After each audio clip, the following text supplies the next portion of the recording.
Good afternoon.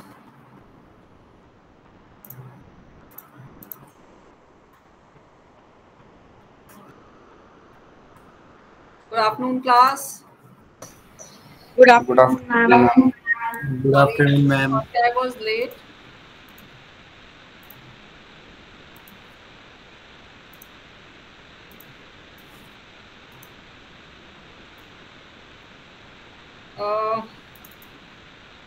So yesterday we were doing block 2.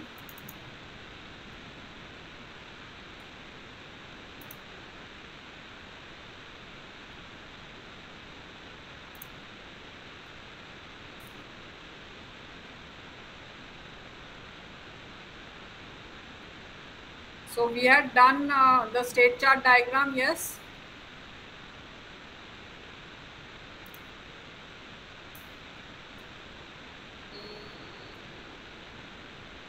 And we had also done the state chart diagram, right? And component and okay, that was unit. Okay. Block 1 we had completed. Now we are going to block 2. So I'm just sharing my screen.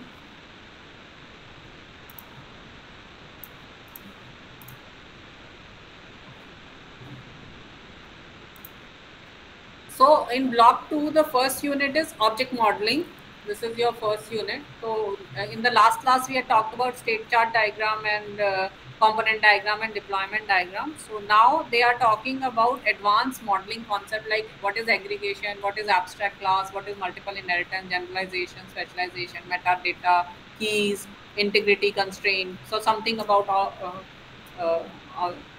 DBMS also a little bit. So the goal of so now we will be going to object design also. So object oriented design is a method of design emphasizing the process of object oriented decomposition and a notation for depicting both logical and physical as well static and dynamic models of the system under designs. So the goal of object design is object oriented decomposition. That means dividing your object into dividing the problem into sub problems, which leads to identifying the object that the system contains and interaction between them. The system implements the specification. The goals of object oriented design are closer to the problem domain, incremental change is easy, it supports reuse. So objects during object-oriented analysis focuses on a problem, or in other words, semantic objects. In object-oriented design, we focus on defining a solution. Object-oriented modeling has 3 phases: object modeling, dynamic modeling, and object function modeling. So in this, we are talking about object modeling in this section, right? So the object model, because we are talking about object modeling, the object model describes the structure of the objects in a system. You have to follow certain steps for object-oriented design. These steps for object-oriented design methodology are: produce the object model, produce the dynamic model, produce a functional model, define the algorithm for major operations, optimize and package. The first step for object-oriented design is object modeling. Before we go into details of object modeling, we should first know what is object modeling. You can say that object modeling identifies the objects and classes in the problem domain and identifies the relationship between objects. The goal of object model design is to capture those aspects or concepts of the underlying system that are important to represent the system in real world in the context of the problem to be solved. So because object design methodology, you have to produce the first object model, because there are 3 parts of modeling. When we talked about object-oriented design or object-oriented modeling has 3 phases: object modeling, dynamic modeling, and functional modeling. So in design methodology, we have to produce the object model first, then we have to produce the dynamic model, then we have to produce the functional model. In functional model, you have to do the DFD. In dynamic model, you have state chart diagram and other diagrams. Object model, you have object diagram, class diagram, and all that. Right. So the first step for object design is object modeling. Before we go into details of object modeling, we should first know what is object modeling. So you can say that object modeling identifies the objects and classes in the problem domain and identifies the relationship between objects. So you have to define what is object modeling. If in theory you get a question, what is object modeling? So object modeling identifies the objects and classes in the problem domain and identifies the relationship between objects. The goal of object model design is to capture those aspects or concepts of underlying systems that are important to represent the system in real world in the context of problem to be solved. So real world, because object is real world entity. So we have to capture the aspect which is showing the system's real world context, right? So in object modeling process, we first have to identify objects, then structures, attributes, associations, and finally services. The object models are represented using object diagram containing objects and classes, right? So first they are talking about what is aggregation. We have already done object diagram and class diagram earlier. So they are talking that for representing object model, you have to draw an object diagram, right? The objects and classes. Aggregation. What is aggregation? Aggregation is a kind of a relationship. So what kind of relationship is aggregation? Aggregation represents the has a or a part of relationship, right? Aggregation is tightly coupled form of association. An aggregation depicts a complex object as an assembly of many object components. Where these components are also objects, you may categorize a house in terms of its roof, floors, foundation, walls, rooms, windows, etc. A room may in turn be composed of walls, ceiling, floor, windows and doors as represented in figure 6.1. So if you see here, a house has roofs, a house has, they are saying this diamond, hollow diamond is the symbol for aggregation. So roofs are part of the house, right? Part of relationship is there, or house has roofs, whatever you can say. Then roof has doors, windows, walls. So this is also aggregation, right? So part of. You can say they are not fully dependent on the house. Roof can be of any other apart from the house. You can have a roof of any shed also. There is a roof. So that's why this is part of, not wholly dependent. If the without roof, without a house, the roofs are not there, or without roof the house is not there. That is not. If that would have been, then composition would be the one. Filled diamond will be there. That without this is not there. That is what it is. That's why it is part of relationship, not fully dependence is there. So room may in turn be composed of wall, ceiling. So you can divide the here you can say this is not roof.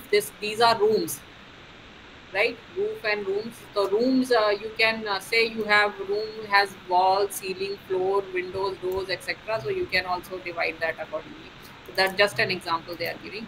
Hence, a house can be seen as an aggregation of many objects. The decomposing of a complex object into its component objects can be extended until the desired level of detail is reached. So in UML, a link is placed between the whole and part classes with a diamond head like this. This is your aggregation symbol, right? Like in figure 6.1, attached to the whole class to indicate the aggregation. In aggregation, multiplicity is specified at the end of the association for each part of classes to indicate the constituent parts of the association. So object aggregation is very helpful in describing models of the real world that are composed of other models. When describing a complex system of aggregates, system analysts need to describe them in enough detail for the system at hand. For example, in case of a customer order and services, a customer order is composed of header information and the detail lines. Also, the header and detail lines may each have attached public and private customer service comments.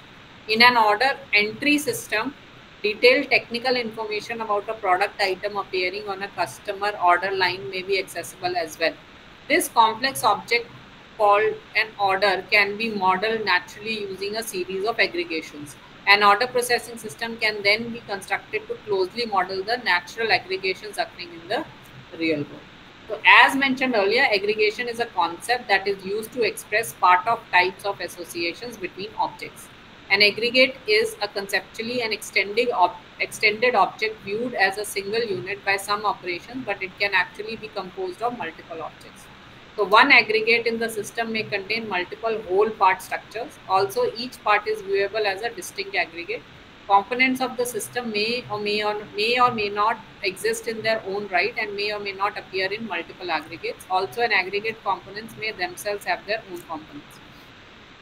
So aggregation, you may be asked question that what is aggregation? So aggregation is a special kind of association, adding additional meaning in some situations. Two objects form an aggregate if a whole part relationship tightly connects them, right? If the two objects are typically viewed as independent objects, their relationship is usually considered an association. So if they are not in a part of relationship, then they will be simply an association, a relationship. But if they are in a part of relationship, then it is known as an aggregation. So Grady Booth suggests these tests to determine whether a relationship is an aggregation or not. So if you have to find out whether this is an aggregation or not, then would you use a phrase part of to describe it? If part of it is used to describe it, then it is an aggregation. Are some operations on the whole automatically applied to its parts? So some of the operations on the whole can also be applied to its parts, then also it is aggregation. Are some attribute values propagated from whole to all or some parts? Is there an intrinsic asymmetry to the association where one object class is subordinate to the other?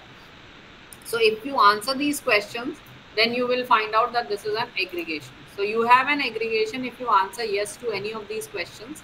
Aggregation is not same as generalization. So generalization is different, aggregation is different. Generalization is inheritance, right? So generalization relates distinct classes to structure the definition of a single object. Superclass and subclass refer to the properties of one object. So a generalization defines objects as an instance of a superclass and an instance of a subclass. So it is composed of classes that describe an object, often referred to as kind of relationship.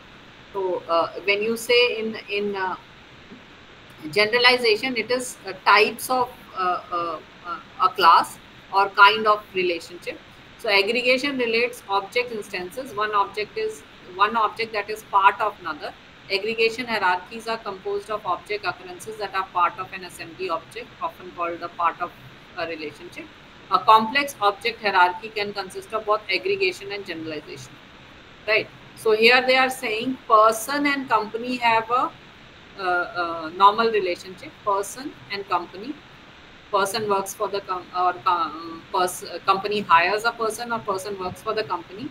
Company has many divisions, and division has many departments. So they are part of the company. That's why aggregation is applied here, right? So that just an example. Now, what is composition?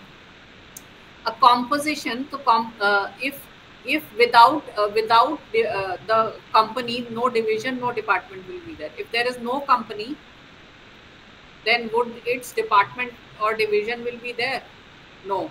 So that's why this is a composition relationship, not an aggregation. So here it should be a filled diamond. They have given hollow diamond. Hollow diamond is for aggregation. This should be dark black diamond. That is composition. So because this is example of composition. A stronger form of aggregation is called composition, which implies exclusive ownership of the part of classes by the whole class.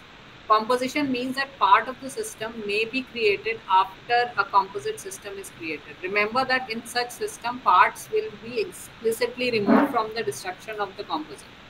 So in UML, filled diamonds, they have not shown the they have not shown the filled one. This should be filled dark black diamond should be there. So they have not shown that. So it shows that a person works for a company. The company has many divisions which are part of the company, and each division has many departments which are again part of the division. And without the company, the division and department will not be there. That's why it is a composition example. Strong form of aggregation. Right. So this is aggregation and composition. What is abstract class? So an abstract class is used to specify the required behavior, operations or methods of a class without providing their actual implementation. So abstract class is a class which has a base virtual function, which abstract function or abstract class has a virtual function, or an operation which doesn't have a implementation or doesn't have a what you say body. So in other words, you can say that methods without implementation body are part of abstract classes. So an abstract object class has no occurrences, right? That means so the class abstract class has no object occurrences. Objects of abstract classes are not created. So when you know that when you create a class, suppose in C++ or what in Java, whatever, if you create a class and the object the when you create a constructor or when you create a you call a you create an object for that particular class. Object is an instance of a class, but for an abstract class no object is created, but have child categories containing actual occurrences. So there will be an abstract class. Suppose shape is an abstract class, right? And you have subclasses like circle, triangle, whatever, and you have a draw method which is inside abstract class, but it doesn't have a body. That means implementation is not there in the, but you have mentioned the draw method in the shape class, but the actual implementation of that draw method, that draw method is overridden in the circle class, and the circle will have the implementation like pi r square will be the area of the circle in if you have to draw the circle, and in triangle will have some other formula. I'm just giving you an example, right? So objects of abstract classes are not created but have child categories containing actual occurrences. A concrete class has actual occurrences of objects. So the subclass or the child class will have the actual occurrence, which is known as a concrete class. If a class has at least one abstract method, it becomes by definition an abstract class because it must have a subclass to override the abstract method. So an abstract class must be subclass. You cannot instantiate it directly. So this concept, those who are from computer background must be knowing that in object-oriented programming, what is an abstract class, and in an abstract class, an abstract method will be there which doesn't have a body, and you can override that method in the subclass, and the actual implementation will be in the subclass, right? So they are saying why we have to create an abstract class. To organize many specific subclasses with a superclass that has no concrete use. An abstract class can still have methods that are called by the subclasses. You have to take this correct point into consideration in the case of abstract classes. So it is not necessary if you have made one method as abstract and there are more methods also, they are not abstract. So you can call the method, still call the methods, other methods to the subclasses, but there will be one method which doesn't have a body inside the parent class or the abstract class. An abstract method must be overridden in the subclass. You cannot call it directly. So you cannot call, the subclasses cannot call it directly, right? You have to override the method in the subclass. Only a concrete class can appear at the bottom of a class hierarchy.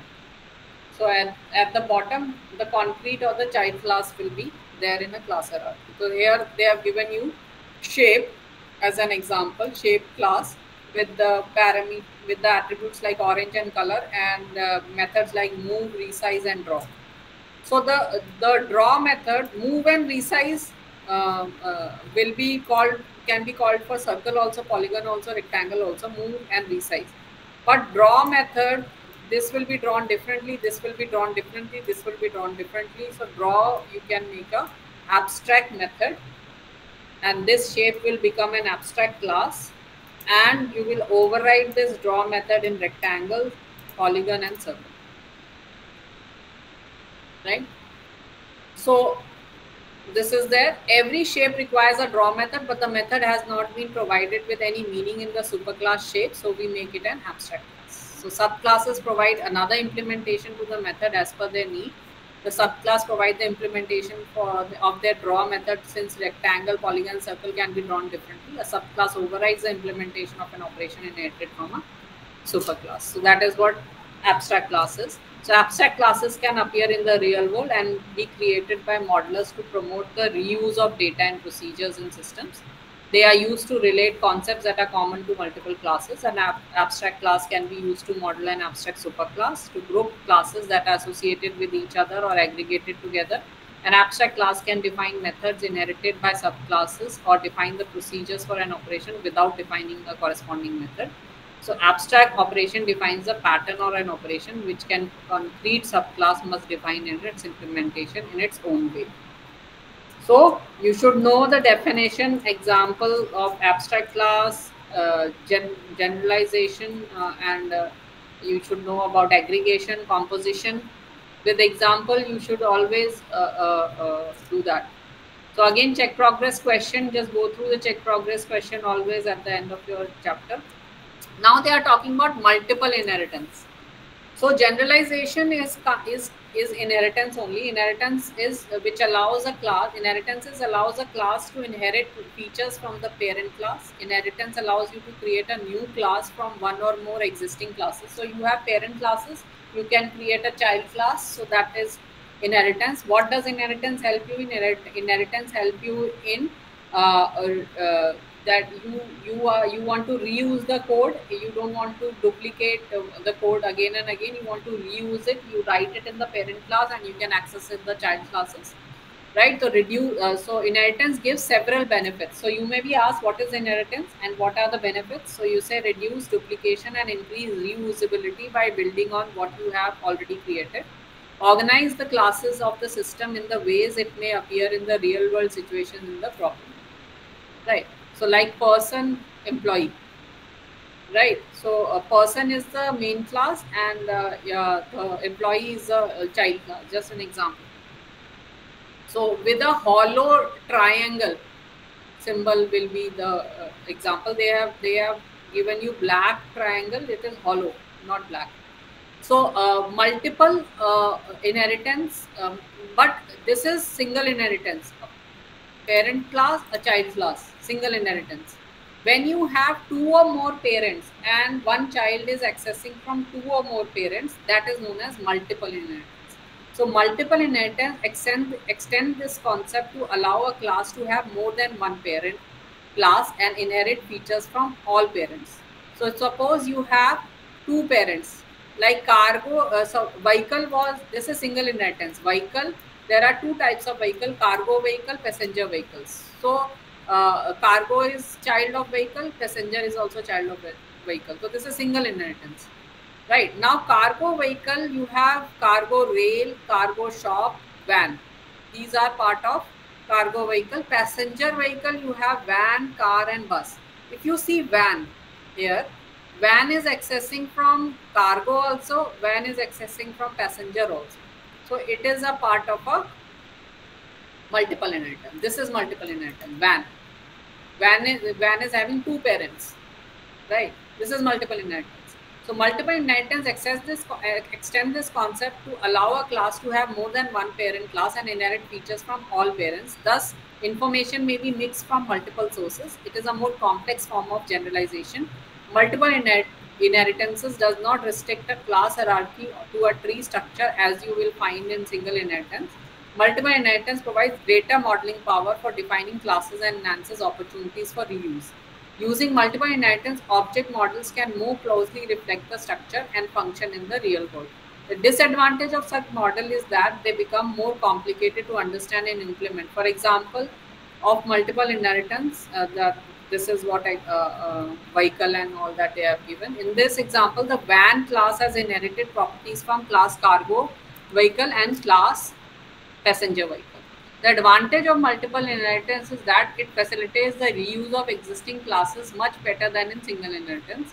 If the properties of two existing classes have to be implemented in single inheritance is available, then one of the two classes become a superclass and the other one becomes a child class of the other class. However, multiple inheritance should be used rather carefully. The inheritance relationship that will be created through multiple inheritance may become rather complex and relatively difficult to understand. So that is a problem. You should use it carefully. Otherwise, it is okay. So while designing the system, you may observe that Rambagh says that discuss the use of delegation as an implementation mechanism, but an object can forward an operation to another object for execution. Working with multiple inheritance can be difficult in implementation when only single inheritance is supported, but analysis and design models can restructure to provide a usable model. So like in Java does not allow, I think, multiple inheritance. So how you come out, how you can implement that multiple inheritance has to be seen. So recommended technique for restructuring includes delegation using an aggregation of roles of a superclass with multiple independent generalizations can be recast as an aggregate in which each component replaces a generalization. So sometimes you have to do delegation, that means you have to use aggregation instead of generalization. For this, you have to inherit the most important class and delegate the rest. Here, a joint class is made a subclass of its most important superclass. Nested generalization, factor on one generalization first, then the other, multiplying out all possible combinations. So this is just they are saying that you have to work around that how to inherit what and delegate what. That means inheritance is applied where, and delegation, that means role aggregation is applied where. So that you have to see.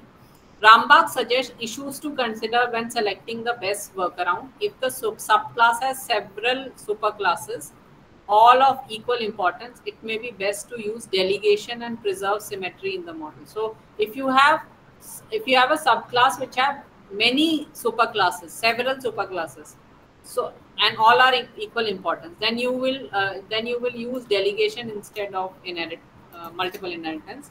If one superclass seems to dominate and the other are less important, implementing multiple inheritance via single inheritance and delegation may be best idea. So you have if one superclass seems to dominate and the other are less important, there are more superclasses, but one is important, the other are not important. So you implement multiple inheritance via single inheritance and delegation may be the best idea. If the number of combination is small, consider nested generalization, otherwise avoid it. If one superclass has significantly more features than the other superclasses, or one superclass seems to have a performance bottleneck, preserve inheritance through this path. If nested generalization is chosen, factor in the most critical criterion first, then the most important, etc. Try to avoid nested generalization if large quantities of code must be duplicated. Consider the importance of maintaining strict identity, only nested generalization preserves this. So they're just giving you some suggestions that if you have to go for multiple inheritance, what all things you should keep in mind. Now comes the question, what is generalization and specialization? So this can also be asked in your theory examination. So generalization means extracting common properties from a collection of classes and placing them higher in the inheritance hierarchy in a superclass. So what you are doing, you find out that these classes have a common properties, and the one which is having the higher will be placed as a superclass, and the one with the lower will be placed as a child class. So generalization and specialization are the reverse of each other. An object type hierarchy that models generalization and specialization represents the most general concept at the top of an object type hierarchy as a parent, and more specific object types as children. So when generalizing, as in the real world, care should be taken so that the property makes sense of every single subclass of the superclass. If this is not the case, the property must not be generalized. Like here, employee is the general or generalized class or the superclass, and there are two types of employees: salaried worker, hourly worker. Right? So this is your child classes. This is your superclass. These are the subclasses: superclass or base class or parent class. This is subclass or derived class.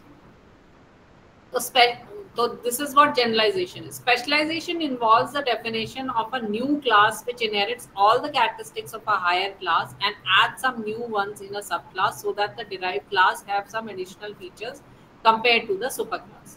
In other words, specialization is a top-down activity that refines the abstract class into more concrete classes, and generalization is a bottom-up activity that abstracts certain principles from existing classes to find more abstract classes.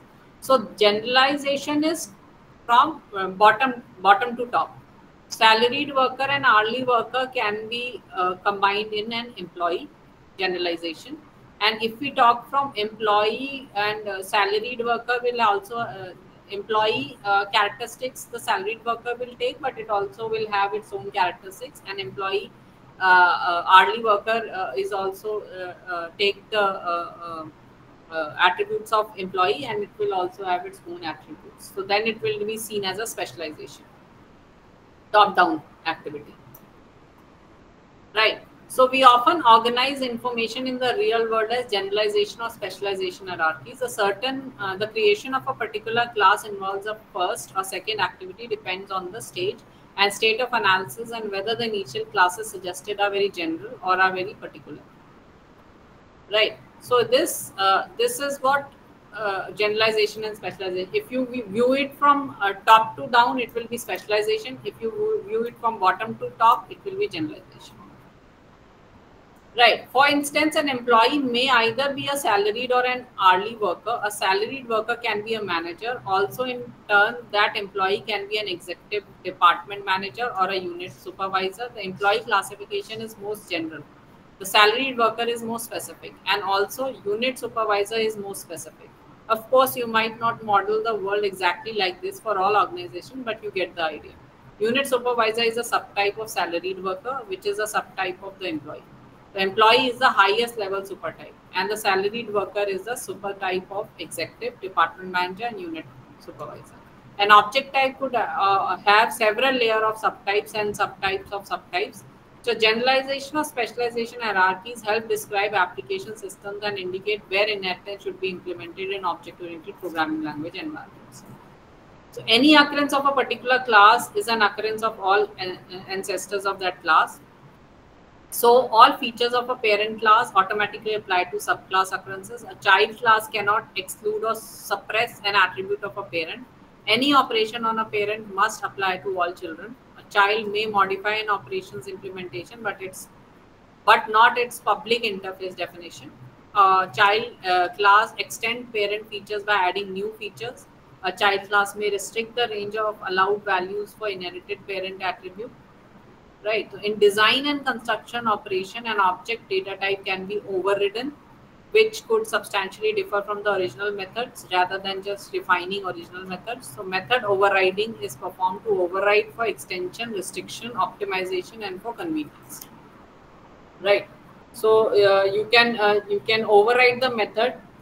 Implementation in superclass is something else, and in child class you have overridden that, use that same method, but you have overridden and made the method according to that particular class.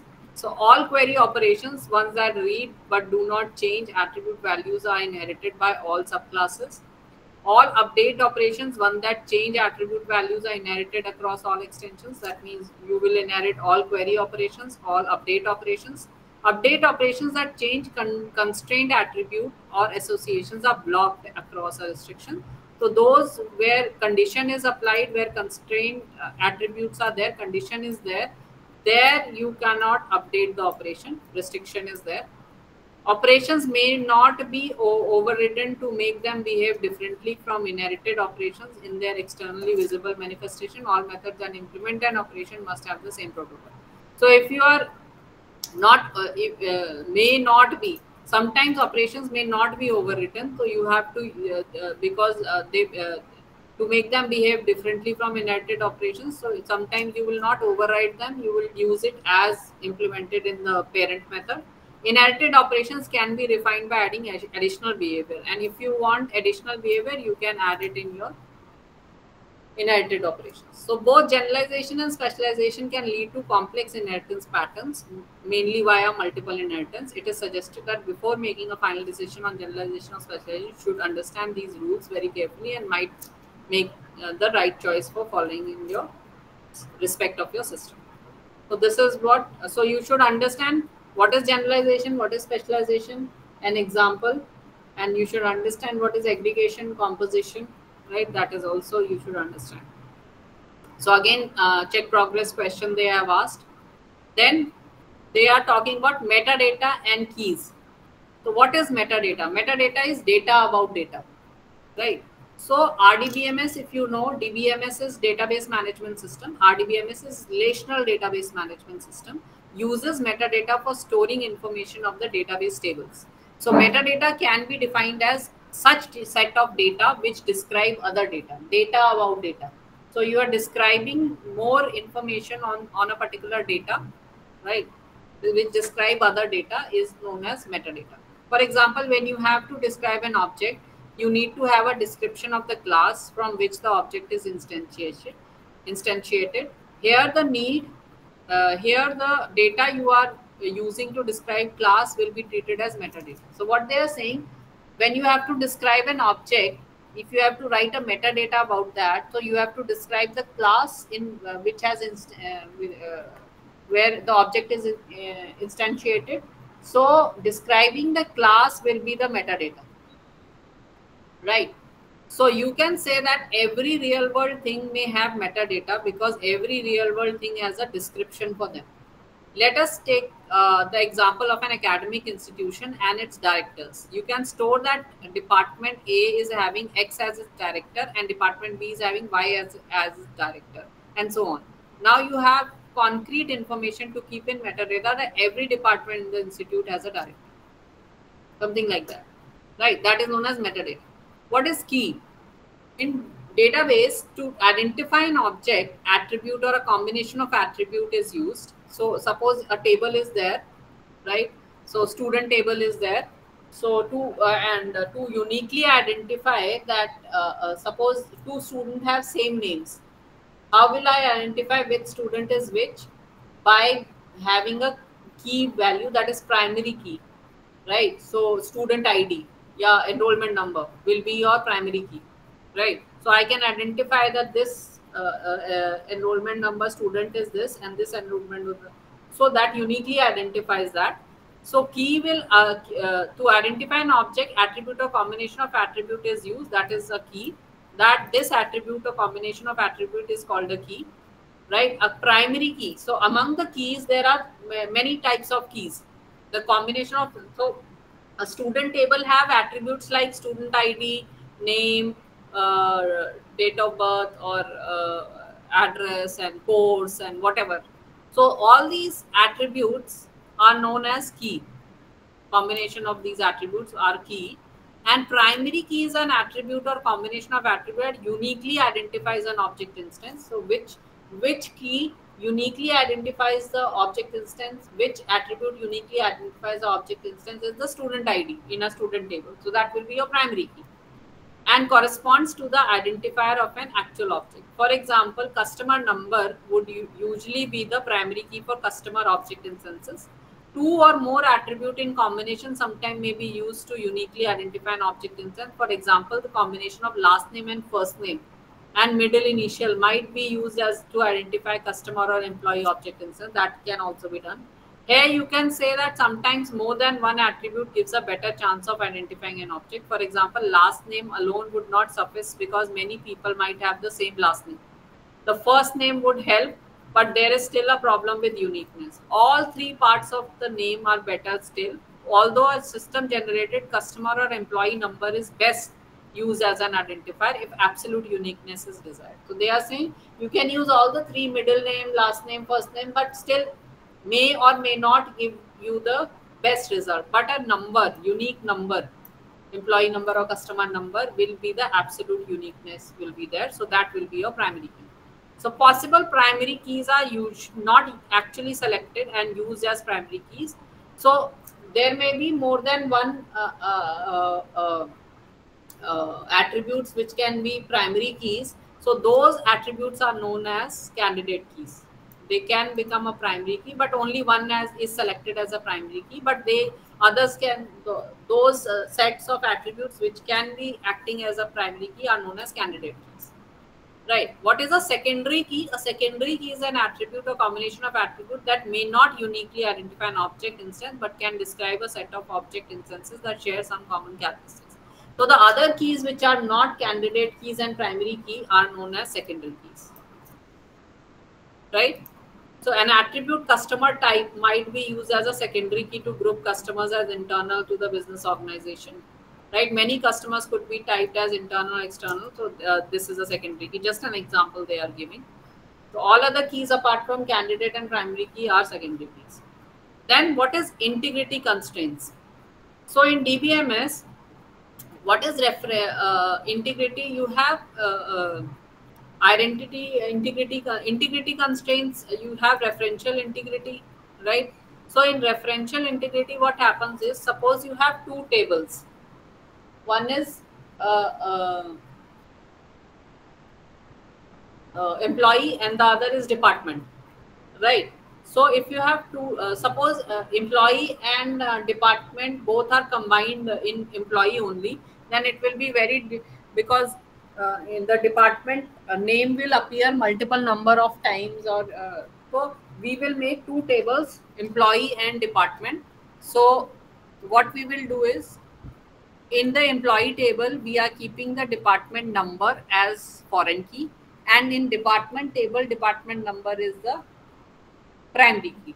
So if you have the primary key of one table in the other table as foreign key, that is known as referential integrity, and that is done to connect the two tables and get the result from the other table. So constraints on association should be examined for referential integrity implications in the database model. Ask when referential integrity rules should be enforced immediately or at a later stage. When you are modeling object instances over time, you may need to introduce extra object classes to capture situations where attribute value can change over time. For instance, if you need to keep an audit trail of all changes to an order or invoice, you could add a date and time attribute to the order or invoice object to allow for storage of a historical record of the instances. Each change to an instance would result in another instance of the object stamped for date and time of instance creation.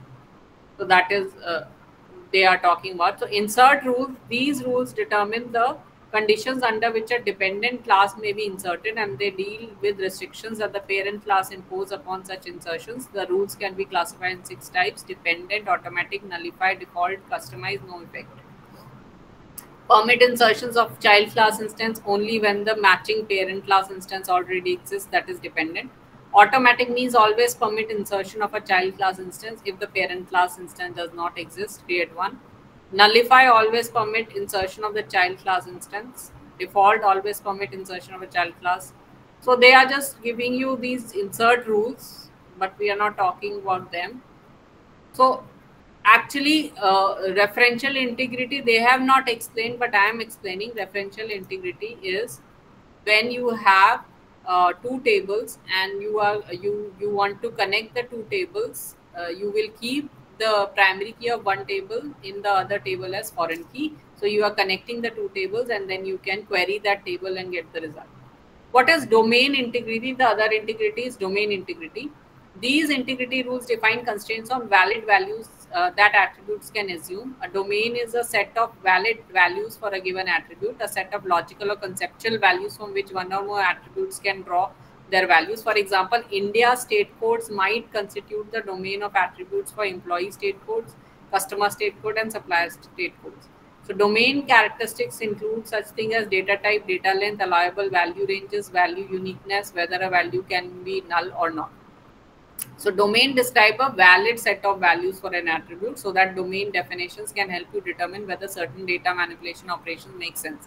So what they are saying is that domain integrity is that the value in a particular attribute is correct or not, whether you are putting the correct value in that attribute or not. Like if the correct value you have to put is a date time value, but you are putting a numeric number, so there it will not be accepted in that attribute. Or data, it is up to some length of data can be put in the particular attribute. So that kind of a thing. So domain describes a valid set of values for an attribute, so that domain definitions can help. So like if value uniqueness is that means you have defined it as a unique what you say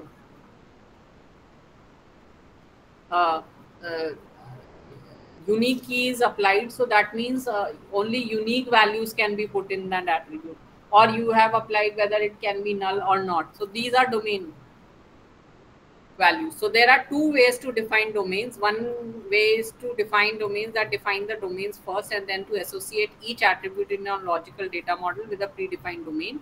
Another way is to assign domain characteristics to each attribute and then determine the domains by identifying specific similar groupings of domain characteristics. The first way seems better because it involves a thorough study of domain characteristics before assigning them to attributes. Domain definitions can be refined as you assign them to attributes. In practice, you may have to use a second method of defining domains due to the characteristics of available repository or case tools, which may not allow you to define a domain as a separate modeling construct.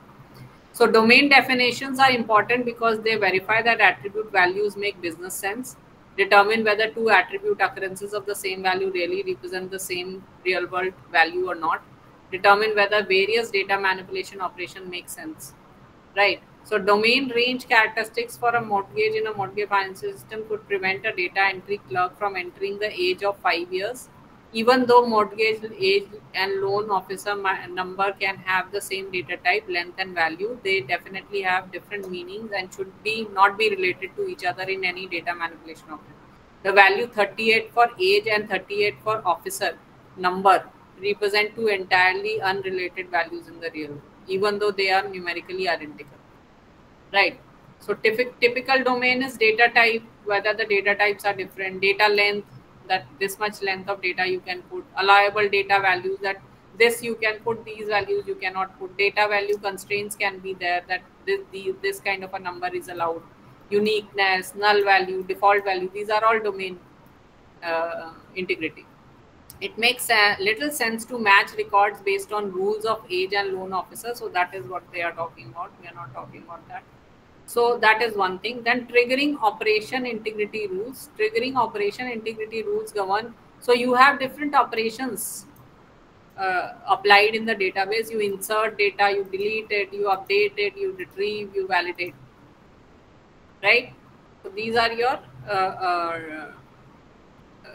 operations which are happening. So these rules involve the effects of operation on other classes or other attributes within the class, including domains, insert or delete, and other attributes within the class, including domains and insert or delete. And okay, so triggering operation constraints involves attributes across multiple classes or instances, two or more attributes within a class, one attribute or class, and an external parameter. So you can apply triggering operations constraints can be applied on that. Example triggering constraint include an employee may only save up to 3 weeks of time off.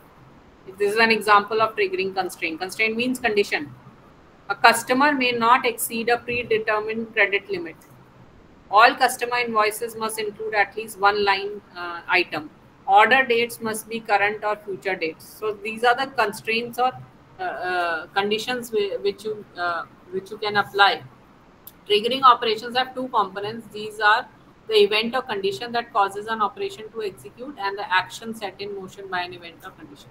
So when you define triggering rules, you are concerned only with the logic of the operations, not execution efficiency or the particular implementation of the rules. So you will implement and tune the rule processing later when you translate the logical database model to a physical database implementation.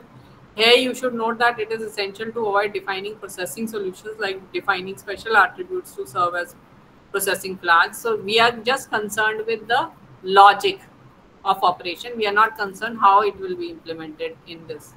That triggering operations can be similar to referential integrity constraints, which focus on valid deletion of parent class instances and insertion of child class instances.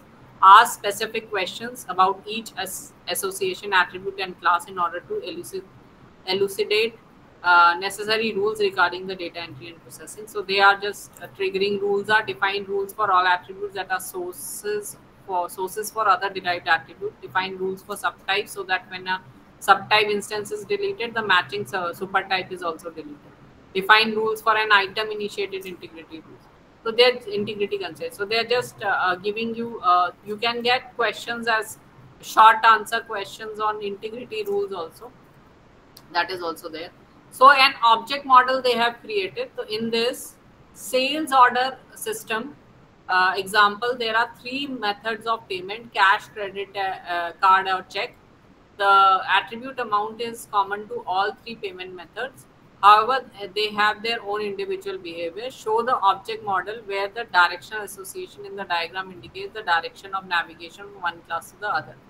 So here order is there, customer is there, payment, I don't know, payment is there, and here I think product is there. So I don't know what is in here. It is hidden. Then you have check, credit card, cash, and types of payments. So this is generalization, right? Here order and payment are have a one-to-one relationship, and after the order you have to do the payment. So the direction arrow has been given here. This is not generalization arrow. Generalization arrow is a triangle, hollow triangle. So payment amount is can be accessed in check also, credit card also, cash also. The child class can access the attribute here, and they also have their own that is bank ID and check ID and whatever things, right? So this kind of a thing. Then order has order items, I think, I don't know what is there, and here it will be I think it this is what you say, cart. Order cart is part of the order. So here your total will be there, and cart is accessing the products also. So that kind of a thing they are saying. They just made an example of an object model, a class diagram kind of a thing they have made. So this is what this unit is all about. So object modeling they are talking about. So you just need to remember how to make a class diagram that we have done in the earlier unit. So that is what is shown in this unit. The next one, the block 2 unit 7 is so this is about dynamic modeling. So first one was object modeling. Unit 6 was object modeling, in which object diagram we have created. Now is dynamic modeling. In dynamic modeling, we are talking about the state chart diagram. So I'm just explaining the dynamic model. In designing any system or in general activities, you must have observed that whenever some actions are triggered, some operation or something is done. From daily life, you can see that a ringtone is produced when you press a bell button. So this means some event has taken place as a result of some trigger. So the dynamic model covers the aspect of the system where some event is occurring. So dynamic model shows the time-dependent behavior of the system and the objects in it. Events can be defined as something that happened at a point of time. So logical correctness of events depend on the sequence of interactions or events. The dynamic model is important for interactive systems. So you can understand a system by first looking at its static structure, the structure of its objects and the relationship over time. Aspects of a system concerned with time and changes are represented with dynamic models. So they are explaining what is event. We have already seen that. We have already gone through what are events. An event is some action-oriented result, such as mouse click, applying a brake. So we have gone through that. I'm not going again. So they are just explaining that what are events. Then state and state diagram also we have gone. What is a state? State is a condition during the life of an object or an interaction during which it satisfies some condition, performs some action, or waits for some event to occur. So actions are atomic and non-interruptible.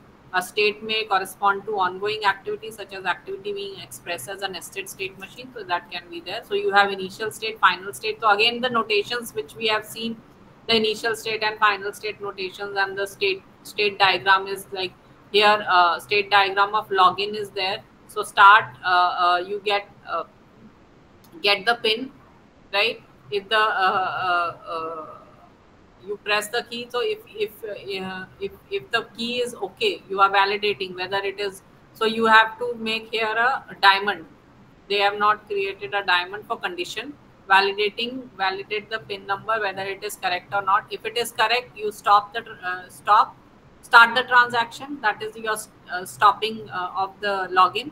And if it is not correct, you reject and cancel and quit. Something like that they have created. So that is what logging is can be factored into 4 or not, getting pin, validating and rejecting.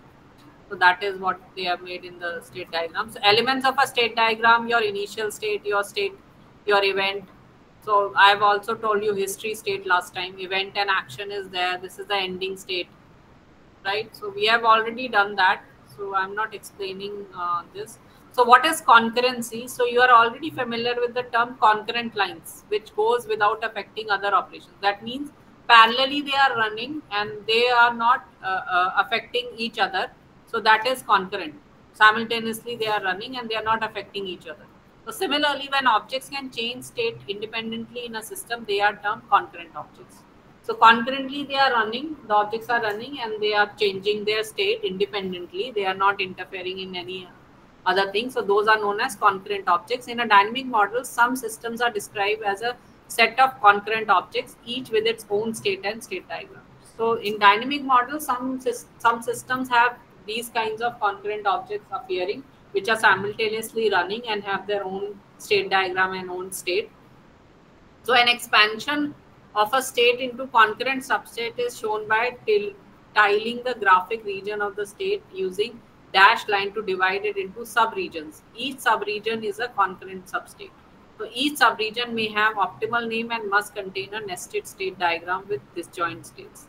So you have a composite state. So we have seen that in a triangle we can make a substate of a bigger state, so that can be done, right? So here, like dial number is a composite state. Entry or start dial, tone, exit, stop dial, these are the substates. So the diagrams which we have seen earlier, you can make it like that. So they are talking about that. We have already seen that also. So an event is a noteworthy occurrence. For practical purposes in state diagram, it is an occurrence that may trigger a state transition. So event is anything which is happening and may change the state, or state transition is happening. Events may be of several kinds, not necessarily mutually exclusive.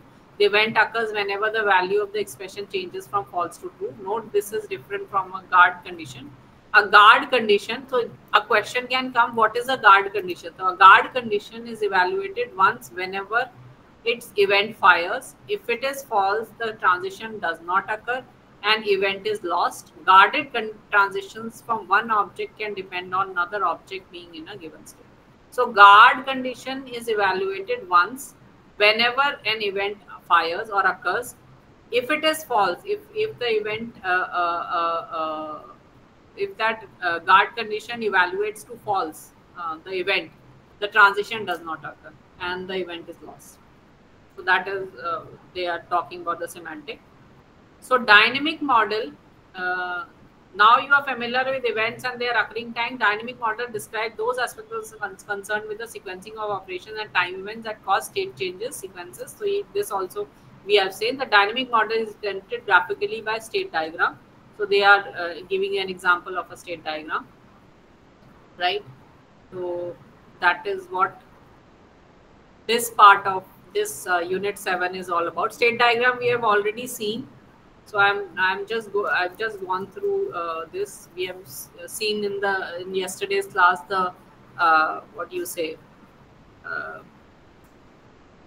time event and all that. So we have already seen that. That's why I didn't go. Then the second unit's next thing is functional modeling.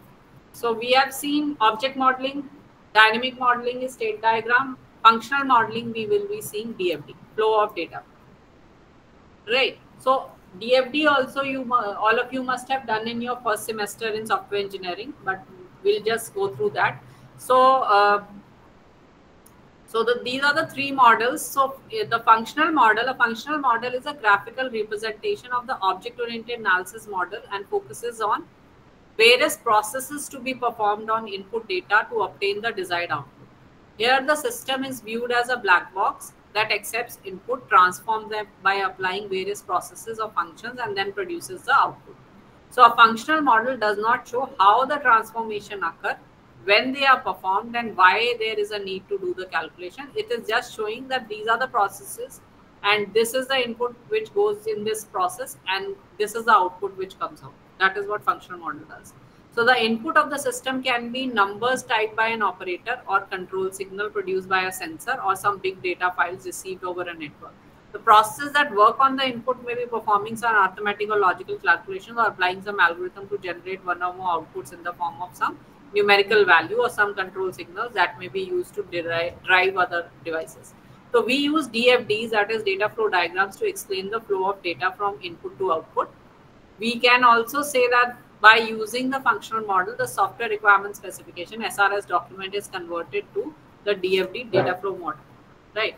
So what is DFD? DFD is a simple graphical technique that represents an entire software system in terms of input fed to it, processing applied, and these inputs and output produced by the system, and various data stores used internally to store the data results. The focus is on the flow of data input into a system by a source, transformed by application of various processes, and then sent to a destination as output. The sources that produce data and the destination that consumes the processed data are known as actor objects, or entities, you can say.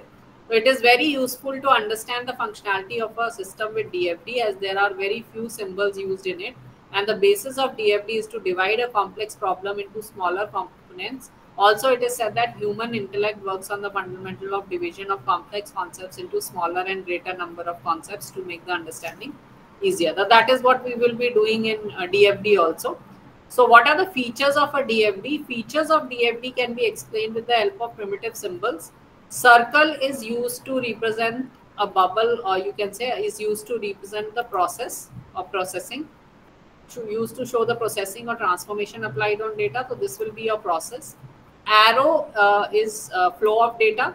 A label arrow is used to represent the information or data flow occurring between the two processes. And rectangle is entity or actor. It is used to show an actor which communicates with the software system entity. The actor may give input source, and output can also be produced according to that. So two parallel lines or rounded rectangle, right? So two parallel lines is used for data store. This is a data store, two parallel lines. And rounded rectangle, rectangle with right or rounded rectangle. We don't use rounded rectangle. We generally use these two lines for data store. A rectangle with the right top corner chopped off like this represents the output in the form of a hard copy. So this is there. So this is entity or actor, external entity or actor, process, output, data flow, and data store.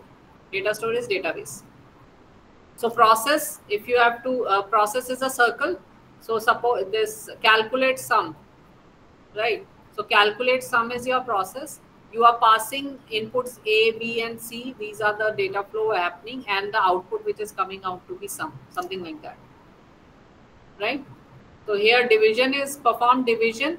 So you are passing the dividend and the divisor as input, and you are getting the quotient and remainder as the output. Just an example they are giving.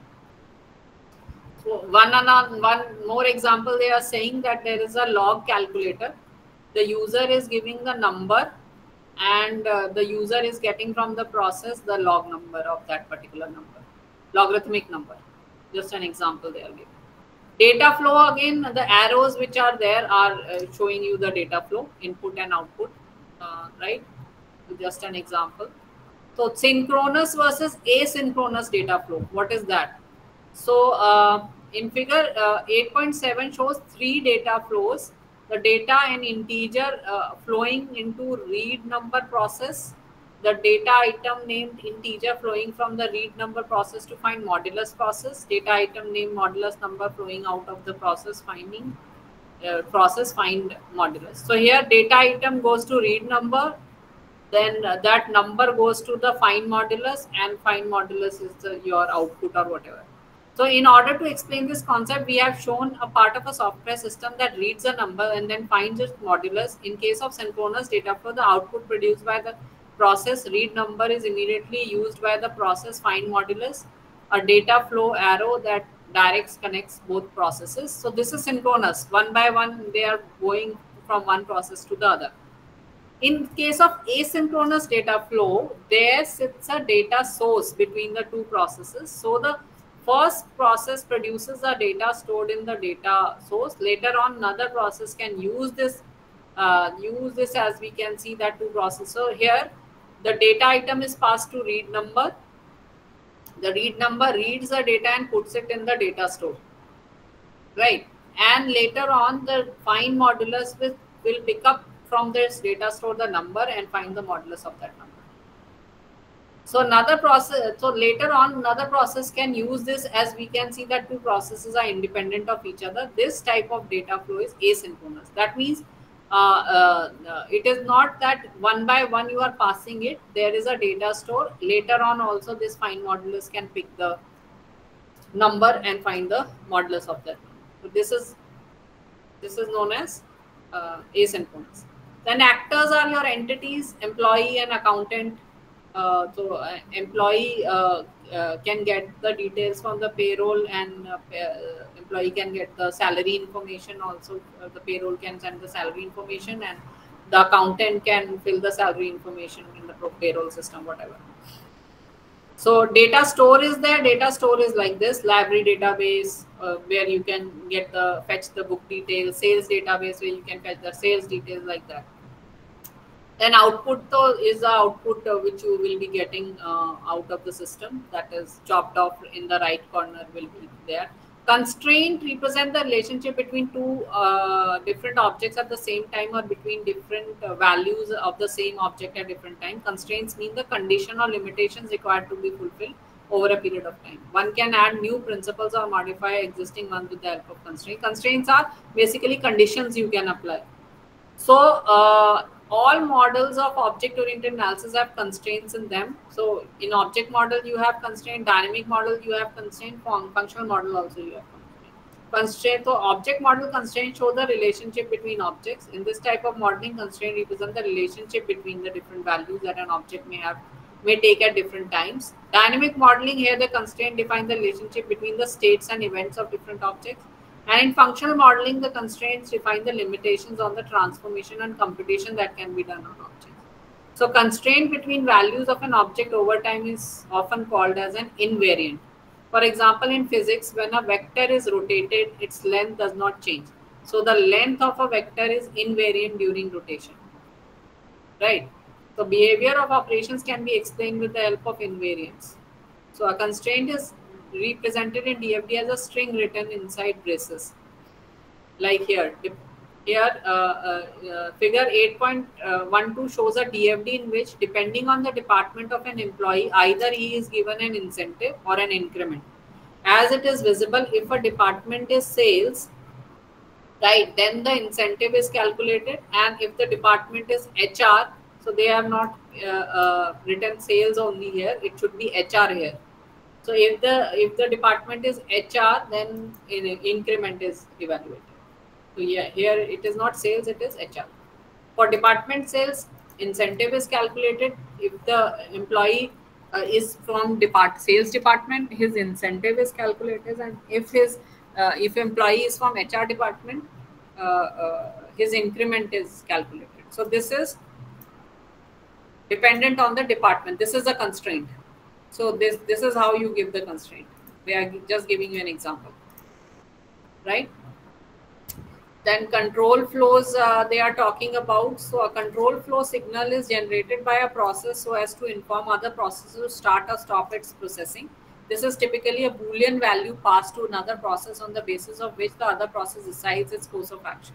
So control flow is to inform the other process to start or stop the processing. So it is denoted by a dotted line, like this. Password is a control flow. An example of control flow is shown in 8.13 figure. The customer enters the password in a net banking website which is verified. Only after that he can transfer money to somebody else's account. So this is your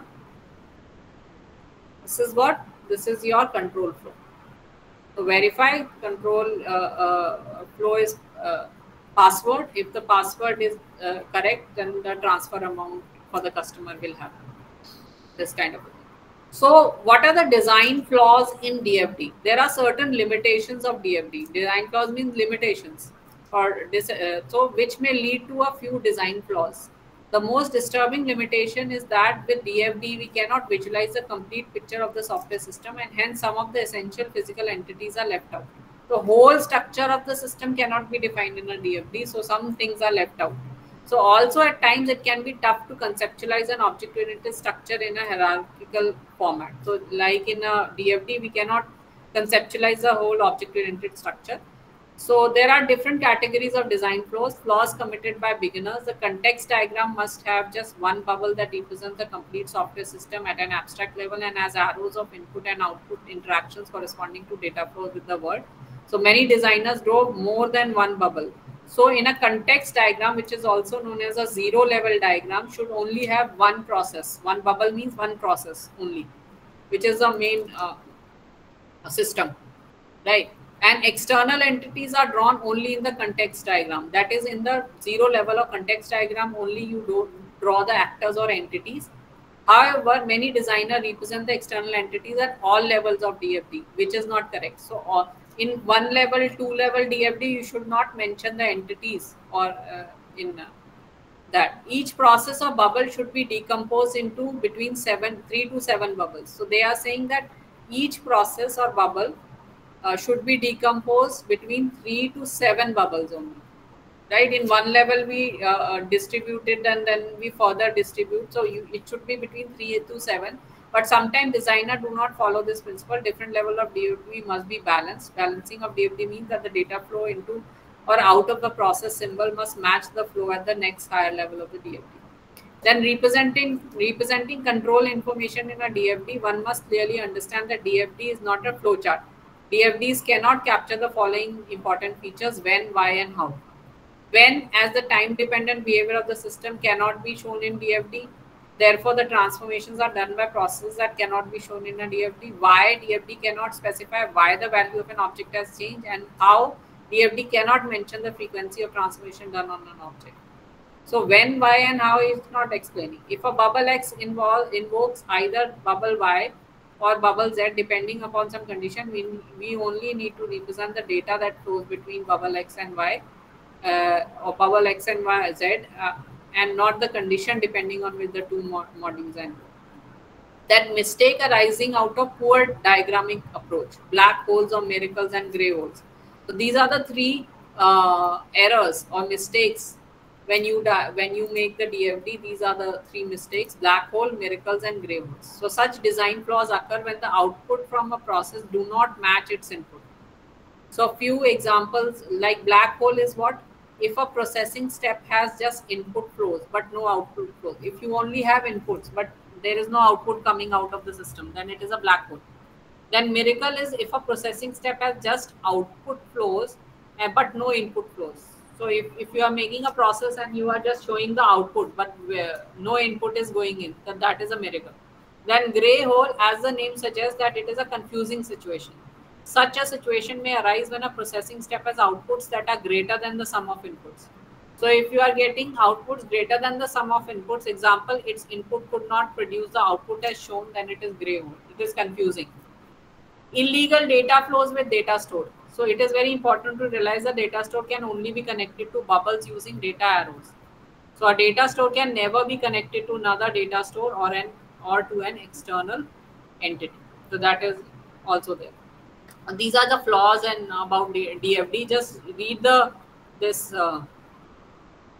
check progress questions and right. A sample functional model example DFD up to 3 level they are talking about.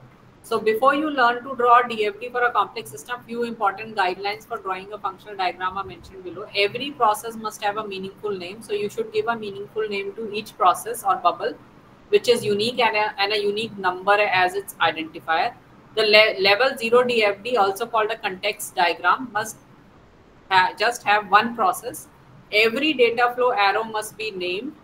A bubble should be decomposed into minimum of 3 and a maximum of 7 bubbles in further level. Hence, each DFD can have no more than 7 processes.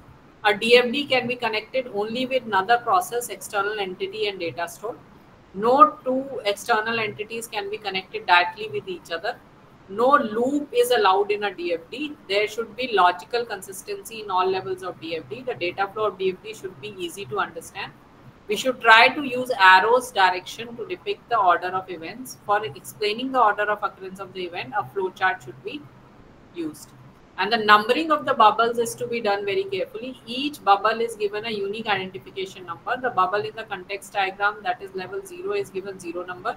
Bubbles in level 1 are numbered. If you don't want to number it 0.2 or 0.22 or 0.3, you can number it 1, 2, 3. If you don't want to number it point, you can number it 1, 2, 3 also.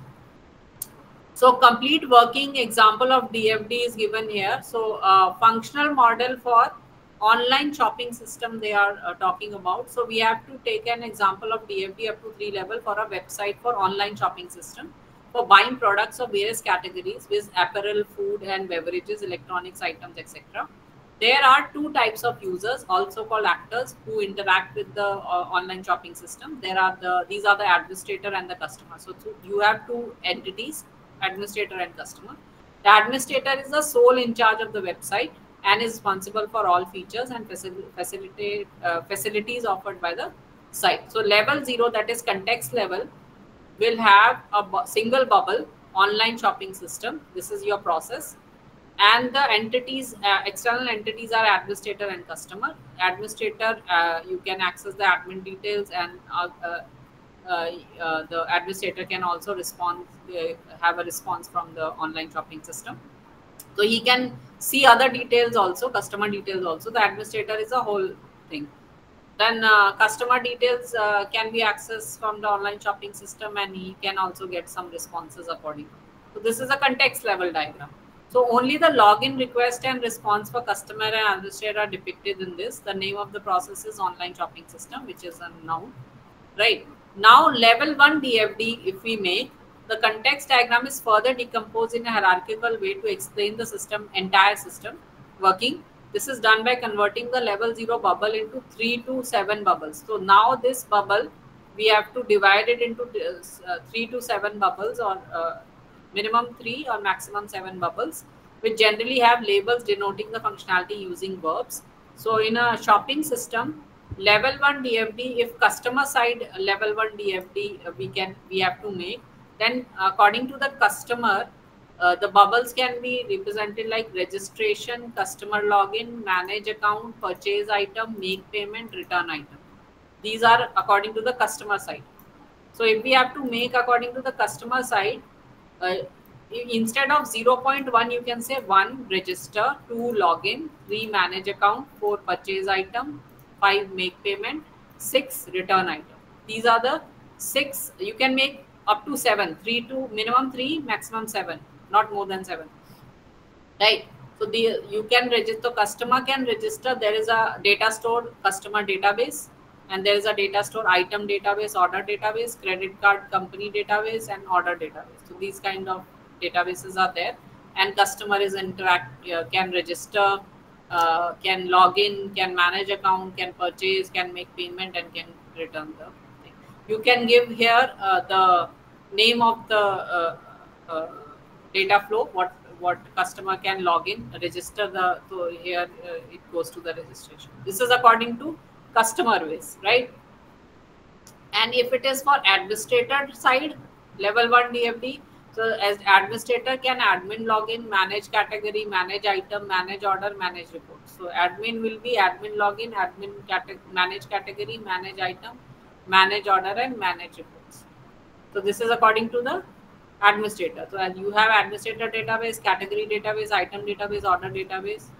So user database so will be there. So this kind of a thing. This is according to administrator one. Then level 2 DFD, we further divide these register, login, manage, any one of them you can explain in level 2, 1 or 2. Right, so in level 2, again, each of the bubble of level 1 may be decomposed into 3 to 7 DFDs. So like level 2 DFD, according to customer side, for manage account, suppose we have to make for manage account of customer, this one we are making. the level 2 DFD for manage account if we are making.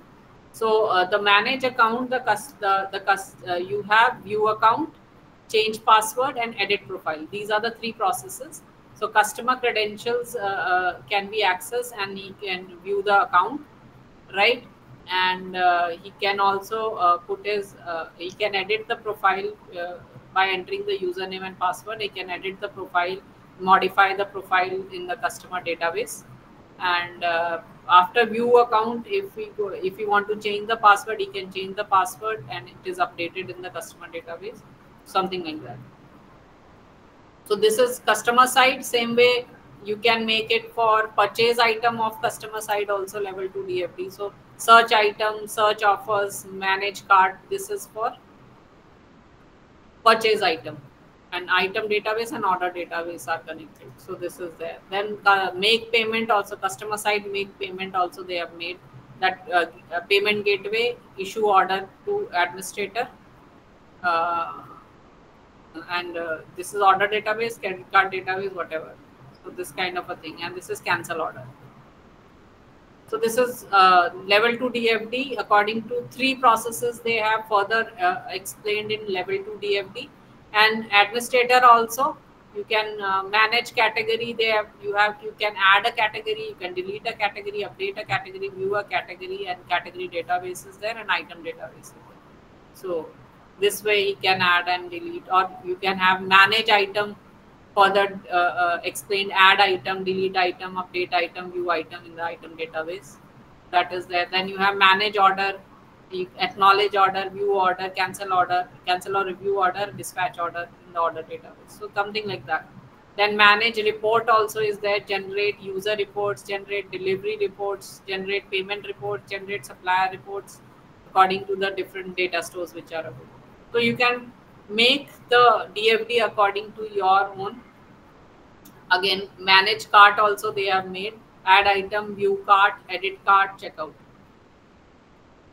Right, level 3 DFD now they have made level 3 DFD according this was level 2 DFD of 3-4 processes. This is level 3 DFD of manage cart. So manage cart was there in your level 2. So manage cart has been further defined as add item, view cart, edit cart, and checkout.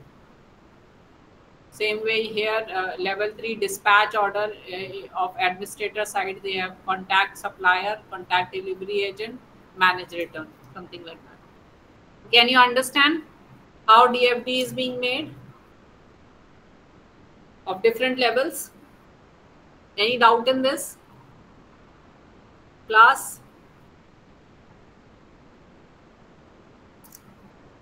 do you have any doubts in this up to this part? No, ma'am. Okay. Then you may also get a question. Just explain about functional versus object versus dynamic modeling. So the object modeling technique OMT consists of 3 models which we have already seen that explain the different aspects of the software system. One is object model, the other is dynamic model, the other is functional model. So object model, it describes the object objects according to their attributes and operations. So the purpose of this model is to show the static aspect of the software system, including depicting the attribute and operations that an entity can perform. That is, here the focus is on how an object can be implemented and what operations an object is capable of performing. So the diagrams which come in the object model are object diagram and class diagram.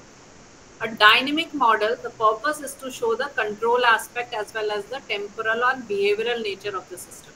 The sequencing of operations is shown in the dynamic model. The focus is on when the operations are done in response to an external stimuli or event. So diagrams which model the states, transition events and actions is state sequence diagram, collaboration diagram and state transition diagram. Right. And functional model, this model is used to depict the functional aspect by showing various processes that include many sub-processes within them, along with various transformations applied to data as it moves in the system. So this model focuses on what the operations do in terms of transformation of objects. So the diagram is DFD, data flow diagram. Can you understand? When you have to explain the 3 ones, functional, object, and dynamic. So this is what you have to explain, right?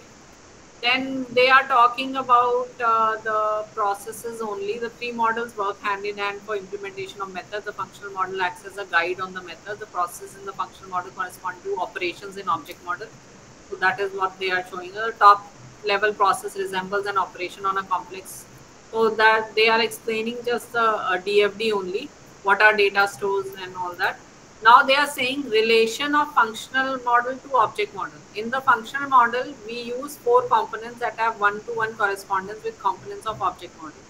So processes are functions or methods that are implemented in the objects in an object model. So the processes you have seen, like manage cart, add item, delete item, these you can use as methods in your object model or operations in your object model. In a class diagram also you can use methods, right? Same. So processes can be converted in object model as methods or operations. Actors correspond to the object of an object model. So actors are your class or your like student or whatever will be in an object model or a class model. That will be your class name.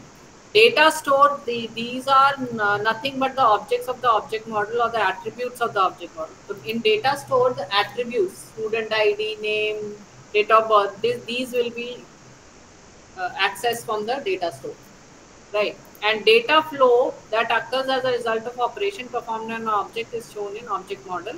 We depict data flow to or from the data store corresponding to query and update operation in object model. This is a relationship between functional model and object model. The relation between functional model to dynamic model. In the functional model, we can specify how the operation are performed and which arguments were required for those operations, whereas the dynamic model depicts the timing of an operation. The dynamic model specifies when it acts on an active object only, and that is on an actor or functional model. The dynamic model does not mention anything related to data stores as it is a passive object. So data store responds only to the updates and queries, that too in the functional model only.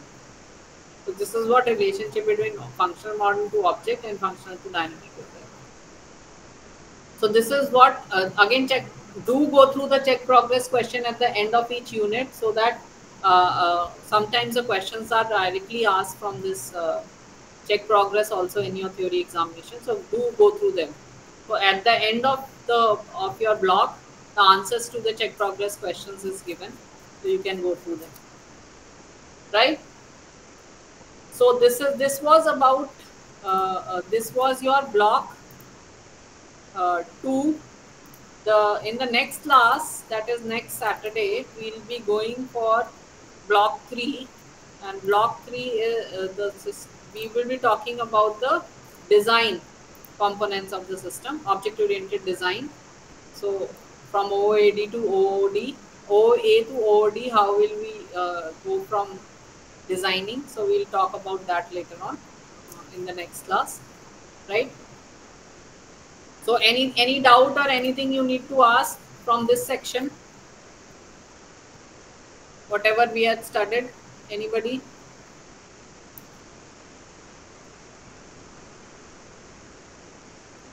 Anybody has any doubt or anything?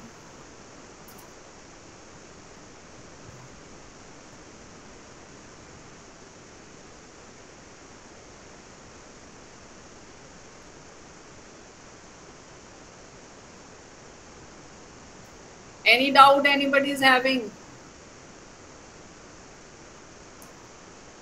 And today less people have come to the class.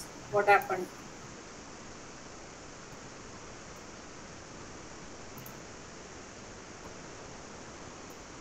Any doubts anybody? Has everybody given their attendance in the chat box, name and enrollment number? Anybody is left?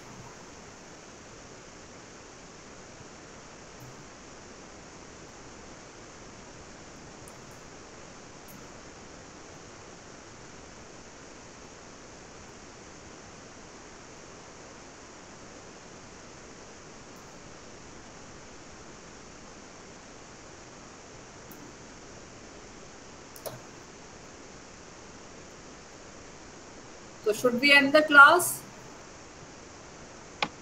Yes, ma'am. Any doubt anybody wants to ask or anything? No, it was generally theoretical part and just the diagrams were there, so it was easily understood. Yeah. Actually, it is generally this only. Diagrams are the most important thing in this 219. That is the important thing. For that only you should know the different things. Other theory questions are also there, but generally diagrammatic Basically, questions. the differences between the object functional and modeling, dynamic Yeah. modeling may be there. Yeah, that is one thing. OMT parts are there, but generally it will be the same things which you have studied. So basically the 9 diagrams which we had already talked about: object diagram, class diagram, use case diagram, state chart diagram, sequence diagram, collaboration diagram, component diagram, deployment diagram. These are the diagram, and activity diagram. These are the diagrams you should know thoroughly.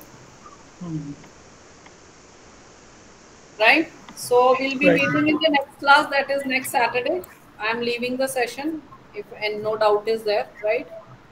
Right. Excuse me, ma'am. Yes. Ma'am, can you please share the PDF link that you show in the screen? You don't have the study material? Yes, I have, but I think this unit-wise, I think more.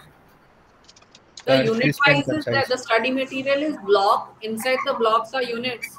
So we have already done block 1. Yes. And this is block 2.